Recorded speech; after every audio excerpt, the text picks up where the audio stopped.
Your money can make a major mark on your community during National Small Business Week. Emily Roberts is live in downtown Appleton. Plenty of small businesses behind you there, Emily. Why is this week so important?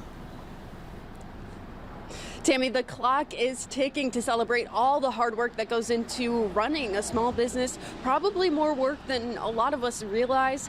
Just days left for National Small Business Week, and owners want you to keep your local shops in mind all year long.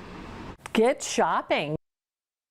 So much excitement in the air for National Small Business Week. An American Express study says 68 cents of every dollar you spend at a small business stays in our area. Of course, that helps keep the lights on. It also trickles down as those workers spend money on themselves or their businesses. Some boutique workers say it's been a tough start to the year.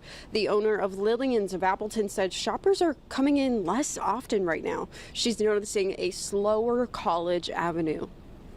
People shop with how they feel, so if they're not happy with what the weather is, they're not coming downtown. There's been a lot of changes. We have a lot of construction going on.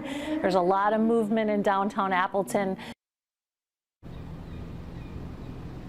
And according to the owner of Lillian's, a lot more small businesses moving in. So that could be something to look out for, something to look forward to. She hopes that some more sunshine popping up will bring some more customers in. And we are just so lucky to have all of these local shops all across Northeast Wisconsin. Live in Appleton, Emily Roberts, Action 2 News.